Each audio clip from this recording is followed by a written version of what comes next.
Hola, ¿qué tal?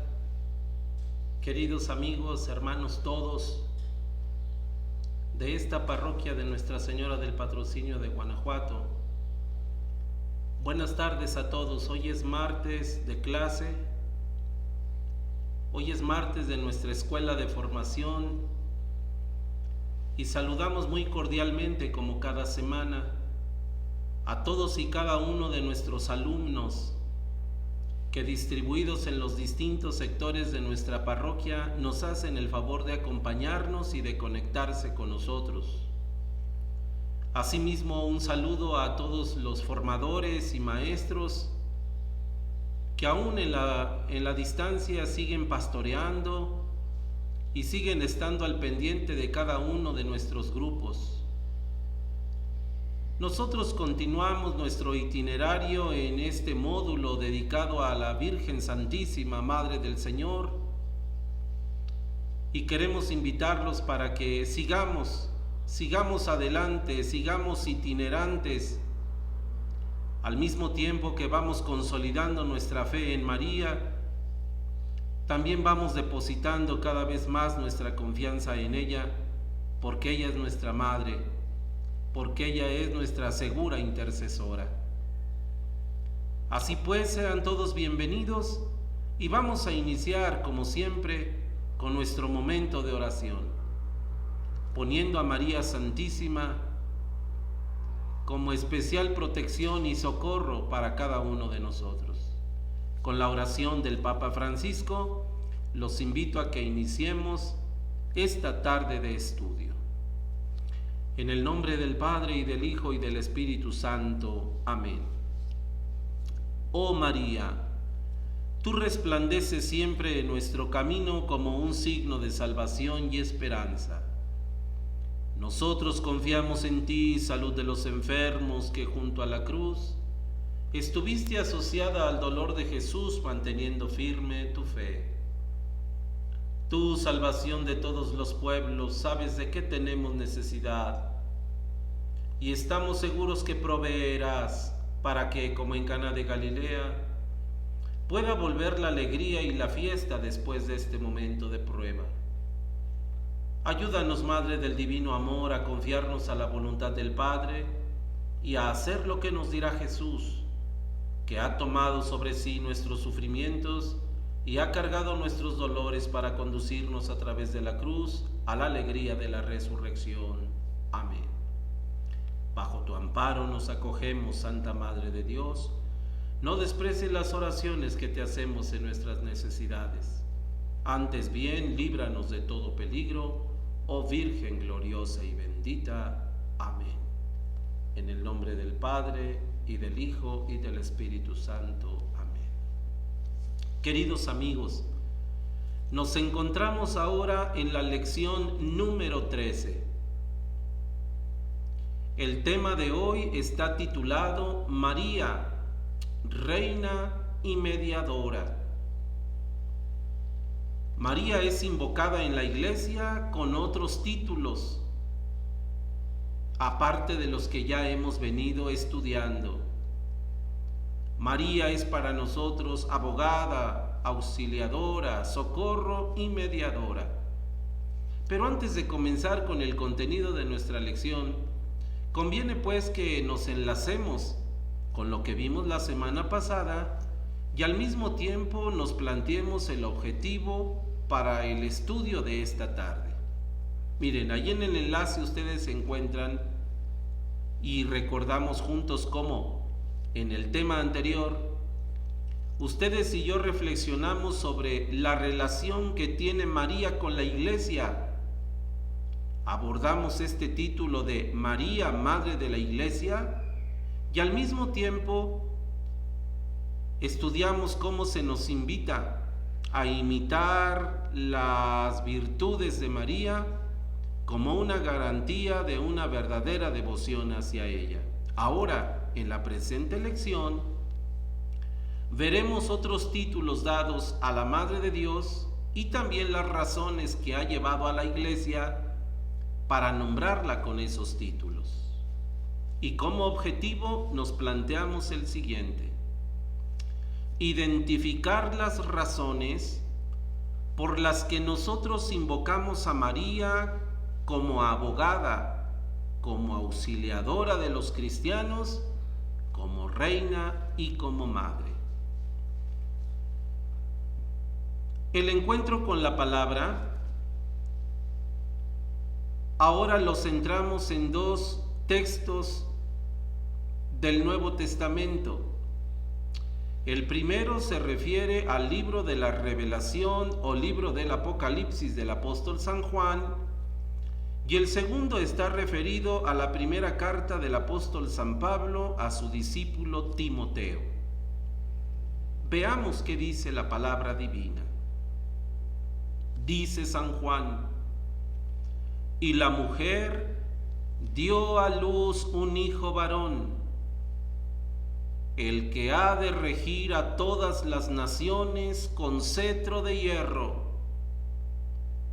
Y este hijo fue arrebatado hasta Dios y hasta su trono. Por su parte, San Pablo afirma: porque hay un solo Dios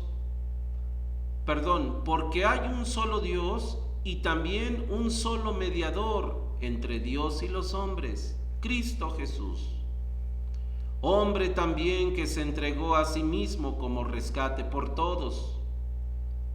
Este es el testimonio dado en tiempo oportuno. Si vemos con detenimiento este par de textos, queridos amigos, ya empezamos a descubrir allí en la misma palabra divina algo de lo que vamos a tratar ahora en nuestra lección. Jesús es el Rey, y el Rey que nació de esa mujer, entonces el Rey vino de una reina. Y Jesús es el único mediador, el que está junto al Padre como intercedor. Y el que es intercesor y mediador, también ha nacido de esa mujer, que la Iglesia le llamará con propiedad intercesora y medianera. En 10 breves numerales vamos a tratar de recorrer la lección de esta tarde. Nuestro punto de partida es la tan famosa y conocida oración de la salve. ¿Quién de nosotros, queridos amigos, no conoce esta oración? ¿Y quién de nosotros no la ha rezado más de alguna vez en la vida? Esta hermosísima oración que todos ustedes y yo conocemos es una de las oraciones más importantes con las que cuenta la fe de la Iglesia, y que si le ponemos atención al contenido de las palabras, podemos descubrir y entender cómo desde su origen aquellos primeros cristianos piadosos han descubierto en María esos títulos que ahora nosotros abordamos. Solamente por saber, ahí aparece ante ustedes una pequeña nota histórica que me gustaría que no la brincáramos. La nota histórica que está referida a aquel a quien se le atribuye la originalidad de esta oración. Por allí en su texto ustedes van a encontrar ese pequeño recuadro, que la oración de la salve con mucha probabilidad se le atribuye al obispo español de Compostela, Pedro de Mendoza, y que fue compuesta a finales del siglo X.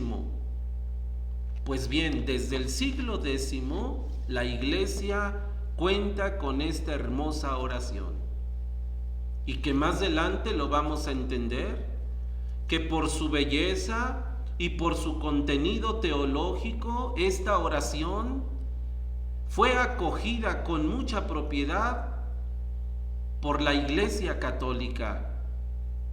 Tan es así que dice nuestra lección que bien pronto se difundió esta oración entre toda la cristiandad. En Alemania, hacia el siglo XI, ya se conoce perfectamente. Luego se incluyó en la oración litúrgica de la Iglesia hacia el siglo XII. Llegó también a ser parte de la liturgia de las horas. Y allá en tiempos del Papa Pío V, hacia el siglo XVI, por supuesto, ¿verdad?, que es perfectamente una oración que forma parte de la eucología de la Iglesia. Y todos ustedes y yo somos testigos de cómo esta oración es quizá, después del Dios te salve María, la más popular que le oramos y que le rezamos a la Virgen Madre de Dios.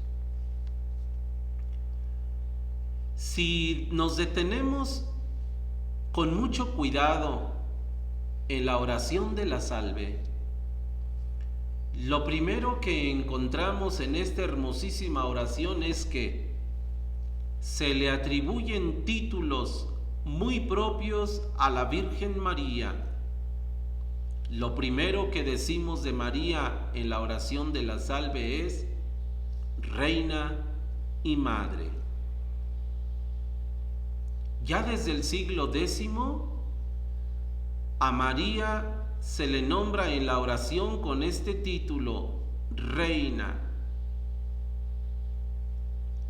Y si nos adentramos nuevamente al pasaje de los Evangelios, podemos intuir, queridos amigos, que este título de Reina puede estar de alguna manera implícito ya en la misma Sagrada Escritura. Allí nuestro texto nos recuerda cómo en el mismo acontecimiento de la encarnación del Verbo o de la anunciación del ángel a María, el mismo ángel Gabriel le revela a la Virgen Santa cuál será el destino de este hijo que ahora se va a encarnar en ella.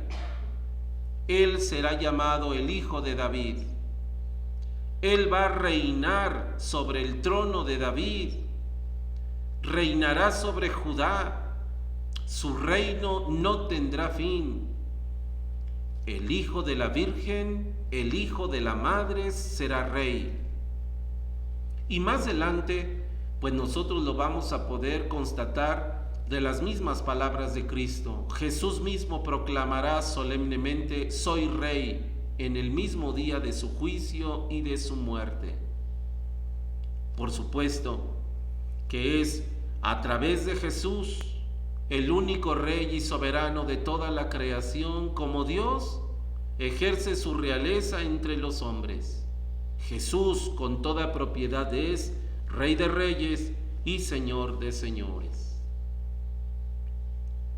Cuando le atribuimos a María estos títulos de reina, siempre se los atribuimos en relación con su divino Hijo Jesús. Ella es reina porque su Hijo es rey. Ella es reina porque engendró al Rey soberano de la eternidad. Ella, por participación, es reina. Y sin embargo, en la misma Sagrada Escritura, pero ahora en el Nuevo Testamento, al menos encontramos dos testimonios de cómo, aún en el ambiente de los hombres, en los reinos de la tierra, la madre es llamada también la reina y la madre al mismo tiempo. Allí nuestra lección nos propone, queridos amigos, pues que leamos con mucho detenimiento el primer libro de los Reyes y la historia de Betsabé, esposa de David, el gran rey, y madre de Salomón, el futuro rey, y también el libro del Cantar de los Cantares, donde también se hace una alusión a la coronación del rey y a la presencia de la madre como reina. Si volvemos al título de María como reina, decíamos hace unos momentos que a María solo puede dársele este título en proporción a su Hijo o como atribución venida de su Hijo. Cristo es el único soberano. Él es quien en realidad gobierna y dirige a su iglesia, pero ciertamente junto a él, a la manera de Betsabé, María siempre está al lado del Hijo, y María aparece como figura de madre y de reina junto al que verdaderamente tiene el poder. María no gobierna, sino intercede, pero intercede junto al Rey y con el Rey, siempre con corazón materno. Allí en la lección encontramos también algunos datos importantes que a nosotros nos pueden ayudar mucho, sobre todo en nuestra devoción y en nuestro conocimiento de María. Recuerden ustedes que el Papa Pío XII proclamó a María con el título de reina allá en el año 1954, y dice allí la nota histórica que en la encíclica Ad Caeli Reginam el Papa Pío XII resaltó la realeza de María. Y ahí mismo en ese documento tan importante, esa encíclica del Papa Pío XII, nos va a explicar con detenimiento en qué consiste la realeza de María. Y el Papa Pablo VI, como lo vimos ya en la clase pasada, el Papa Pablo VI fue quien le concedió o quien le dio el título de María, Madre de la Iglesia, a la Virgen Santa, Madre del Señor, en el contexto del Concilio Vaticano II. Si nos regresamos un poquito a preguntarnos por qué el Papa Pío XII se atrevió a darle el título de reina a María, allí nuestra lección, queridos amigos, nos ofrece algunas razones teológicas por las cuales el Papa no dudó en atribuirle este título a la Madre del Señor. 3 razones importantes. Primero, lo que ya decíamos, porque María ha dado a luz al Hijo que es el Rey desde la eternidad. Ella ha sido la madre del auténtico y soberano Rey, y de tal linaje ha venido el que es Rey para nosotros. Y si el Hijo es Rey, lógico, debió haber nacido de una reina. María también es llamada reina en razón de su maternidad divina, como ya lo vimos en el tema de los dogmas, pero también en razón de su privilegio único y exclusivo. Como en la voluntad de Dios ella fue elegida entre todas las mujeres, ella fue preservada, ella fue predeterminada desde la eternidad por Dios para cumplir este encargo de su amor. Y por una distinción muy especial podemos afirmar, Dios la eligió a ella como reina. Y finalmente, porque así como Eva en el Antiguo Testamento fue la madre de todos los vivientes, la primera mujer quien podía dar descendencia a una gran generación, así también María es considerada la nueva Eva porque ella es la única que ha dado a luz y por quien ha venido la redención del género humano. Si Eva en el Antiguo Testamento fue llamada la madre de todos los vivientes, María en el Nuevo Testamento puede llamársele la verdadera y auténtica madre por quien hemos tenido vida todos los vivientes en su Hijo Jesucristo. Si seguimos leyendo con atención la oración de la salve, después de que hemos dicho de María, Dios te salve, Reina y Madre, inmediatamente decimos que esta Madre es misericordiosa, Madre misericordiosa. Este título que le atribuimos a María, por supuesto, queridos amigos, que tiene una importancia muy peculiar en nuestra vida de fe y en nuestra vida de devoción.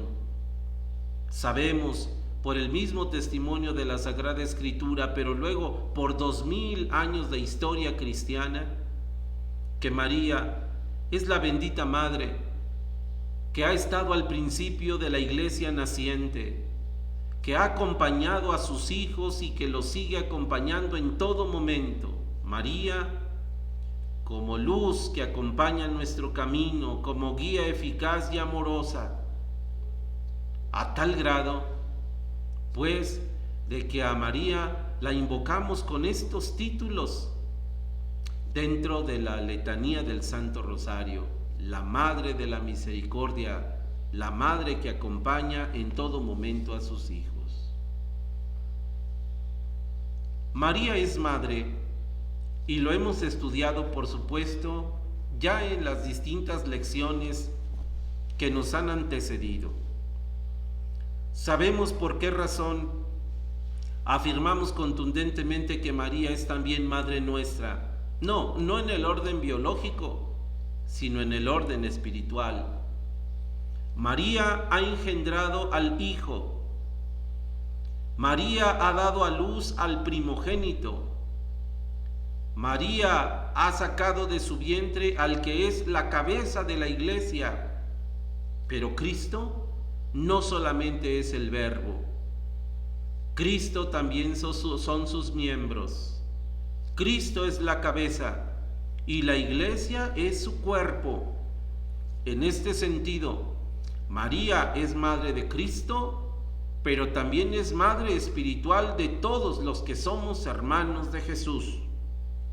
Por esta razón afirmamos que la maternidad espiritual de María está viva y operante en la Iglesia y en cada uno de nosotros los creyentes. Si quisiéramos encontrar en la Sagrada Escritura los indicios de esa maternidad espiritual de María, nos quedaría muy claro. Cuando María recibe el anuncio del ángel en el pasaje de la Encarnación, ella acepta al Verbo, acepta que Jesús se encarne, pero también está aceptando al Jesús total, al Jesús que luego fundará la Iglesia a todos los miembros de Cristo. Al pie de la cruz, en aquella hermosísima escena donde Jesús le entrega a Juan, allí María está recibiendo no solamente al apóstol, sino con la figura del apóstol a todos los que vamos a pertenecer a Cristo. Y por supuesto, como ya lo meditábamos, en aquel hermosísimo prodigio de su asunción gloriosa, María participa de la gloria de Cristo y va como primicia delante de nosotros, indicándonos el camino, pues a donde llegó ella, también llegaremos nosotros. Y está en el cielo como intercesora, abriendo las puertas para que nosotros podamos llegar. A María también se le ha dado otro título: María como mediadora o como intercesora. Ya en la Sagrada Escritura, concretamente en el Evangelio, en el milagro de las bodas de Caná, allí nosotros encontramos, queridos amigos, el primer indicio de la mediación de María.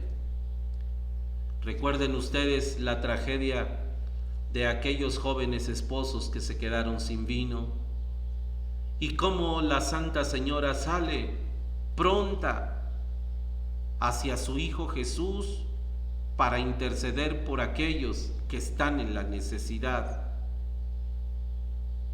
A partir de este pasaje de las bodas de Caná, y la figura mediadora e intercesora de María, ahí se ha empezado a desarrollar mucho una mariología en torno a este título.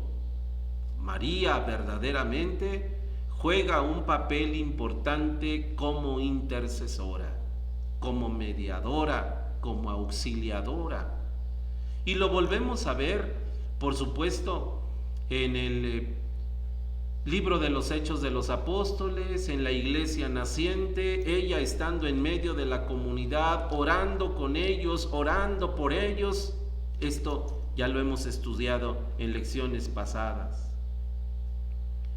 Como Jesús, después de volver al cielo, deja todavía por un tiempo a su Santísima Madre en medio de la comunidad y ella como un pilar fuerte de la iglesia naciente. Así bien, afirmamos que María no solamente está asociada a la realeza de Jesús, no solamente ella es reina por ser madre del rey, sino también es mediadora e intercesora por estar unida íntimamente a su Hijo Jesús.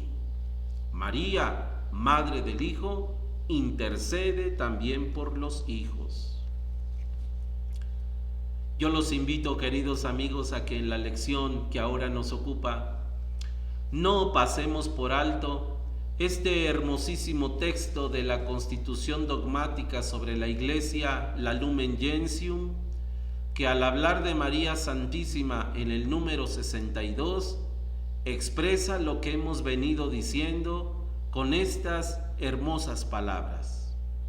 Dice el concilio: con su amor materno, María cuida de los hermanos de su Hijo, que todavía peregrinan y se hallan en peligros y en ansiedad, hasta que éstos sean conducidos a la patria bienaventurada. Por este motivo, dice el concilio, la Santísima Virgen es invocada en la Iglesia con los títulos de abogada, auxiliadora, socorro y mediadora.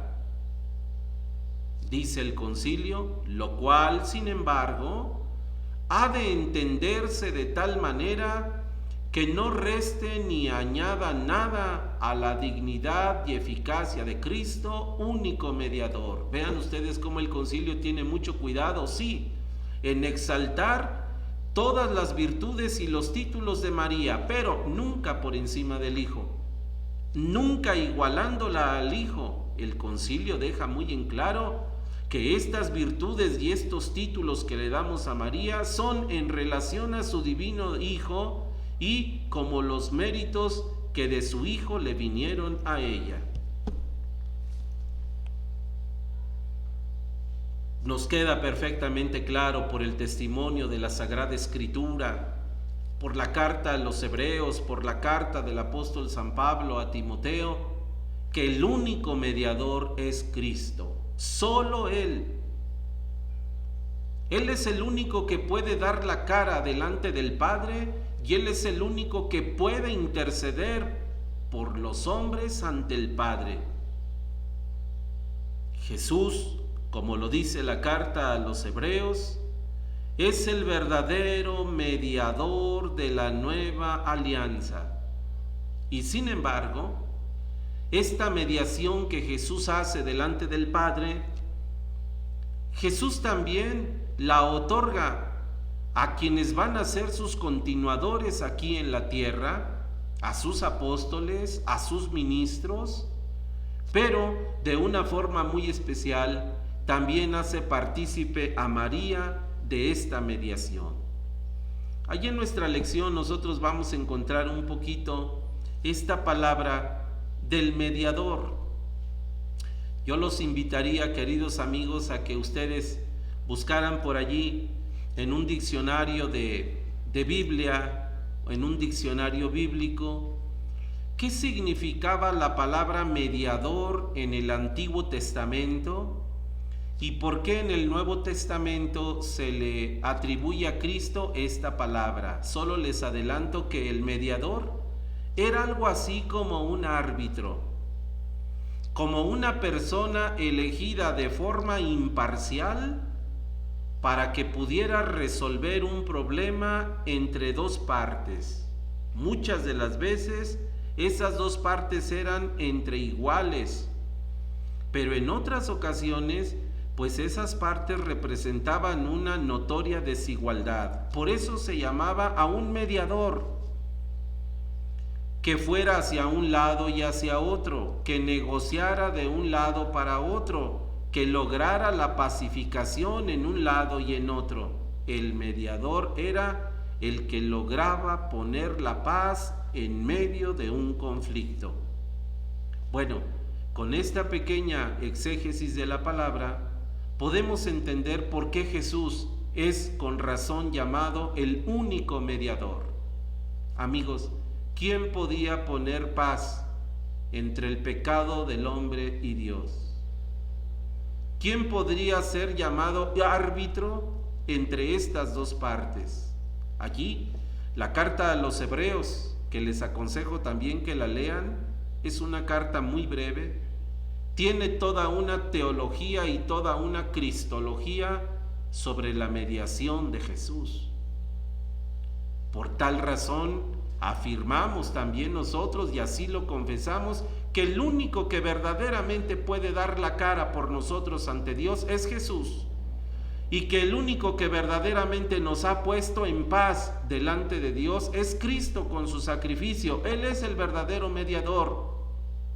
Y sin embargo, como lo afirmamos ahora, esa mediación de Cristo se sigue haciendo presente en su iglesia a través de su sacerdocio único, pero también con la poderosa ayuda y el poderoso papel de María como intercesora. No es que María, así, permítanme la comparación, no es que María vaya a dar la cara delante de Dios por nosotros, lo hace junto a su Hijo. Ella es la que está junto a su Hijo. Ella es la que está intercediendo por nosotros ante Él. Y como Jesús la ha asociado al misterio de su redención, ella, con toda propiedad, puede ser llamada sin equívocos intercesora, mediadora nuestra. Ahí van a encontrar ustedes, casi ya para terminar nuestra lección, que ciertamente, ¿verdad?, aparecieron por allí algunos opositores, todavía hasta nuestros días, aquellos que se oponen a que llamemos a María mediadora o intercesora por aquello de lo que dice la Sagrada Escritura. Ustedes y yo hemos entendido bien que María no es por los méritos propios por los que puede ser intercesora o mediadora, sino por los méritos de su Hijo Jesús. Allí donde está el Rey, en el trono, a un ladito está la reina de pie. Y lo que la reina le pide al Rey, con ese poder de madre, con ese poder de intercesora, el Rey le escucha. Nosotros terminamos diciendo en esta lección que desde los primeros siglos de la Iglesia, desde los primeros cristianos, ellos no han estado equivocados. Desde el principio los cristianos entendieron y comprendieron y todavía más experimentaron el gran poder que tiene María como auxiliadora, mediadora, socorro, defensa. Y por eso bien pronto aparecieron en la iglesia, quiero decir, en el cristianismo, las plegarias marianas. Revisen ustedes, queridos amigos, esas oraciones a María que ustedes y yo no sabemos, aparte del Ave María y del Salve, las otras oraciones que le dirigimos a María, y ahí se van a dar cuenta cómo todas las oraciones dirigidas a María contienen esto que hoy acabamos de decir. La invocamos porque confiamos en su poder maternal, en su intercesión bendita. Solo como una nota al final, ya lo habíamos dicho en alguna lección, pero ahora lo volvemos a recordar. La oración más antigua dirigida a María, así formalmente como oración, nosotros la encontramos en el siglo III, en un manuscrito encontrado en la iglesia ortodoxa, en la iglesia griega. Se descubrió un manuscrito en griego que tenía la siguiente oración. Esa que están viendo ustedes y esa que todos no sabemos. Bajo tu amparo nos acogemos, Santa Madre de Dios. No desprecies las súplicas que te dirigimos en nuestras necesidades. Antes bien, líbranos de todos los peligros, oh Virgen gloriosa y bendita. Imagínense, en el siglo III, los cristianos griegos ya se dirigen a María con estos títulos. Yo los invito a que revisen muy detenidamente esta oración, que por cierto, en este tiempo de pandemia, después de que el Papa Francisco compuso esa hermosísima oración que dijimos al principio de la lección, él, cuando termina la oración personal, añade esto último, el sub tuum presidium, el bajo tu amparo, como queriendo hacer una recapitulación de cómo todos los siglos han invocado a María con esta bendita plegaria. De esta oración del bajo tu amparo, pues nosotros allí rescatamos esas palabras tan importantes. ¿Por qué los cristianos están seguros que María es un amparo? ¿Por qué los cristianos experimentan que pueden refugiarse en el amparo de María? ¿Por qué los cristianos tienen la certeza de que no serán despreciados por la Señora y de que en los momentos de prueba, de dificultad, de necesidad y de peligro, los cristianos acuden a la Virgen Santa? Un grande legado, un grande tesoro, un gran testimonio de fe que ya desde los primeros siglos, aún desde la misma vida de los apóstoles, María Santísima es reconocida como una piedra fundamental de fe, como un seguro refugio y como una verdadera defensa. Ojalá, queridos amigos, que en esta breve lección ustedes puedan ir ahondando un poquito más. Ahora se trata de la forma en que nosotros nos dirigimos a María, y lo que le decimos a ella pues no es un invento, sino es una certeza de fe. Nosotros concluimos nuestra lección invitándolos a la actividad final misma, que nos va a servir como pase de lista. 3 cuestiones muy sencillas. ¿Qué significa que nosotros llamemos a María con los títulos de Reina y Madre? Comenta las características de Jesús como el único mediador ante el Padre. Y por supuesto, ¿por qué decimos que María es nuestra especial mediadora o intercesora? Y finalmente, ¿en qué momentos de la existencia de María nosotros percibimos con claridad su maternidad espiritual? Contéstalo con tus propias palabras, querido amigo, dándole una lectura más reposada a la lección de esta tarde y siguiéndonos en este video. Creo que podrás encontrar las respuestas. Con el favor de Dios, nos esperamos encontrar la próxima semana, pidiéndole a la Virgen Santa que nos ayude mucho a todos. Maestros y alumnos, sigamos caminando en la fe y sigamos pidiéndole a María Santísima su ayuda y su protección para todos. Muchas gracias a todos y hasta la próxima semana.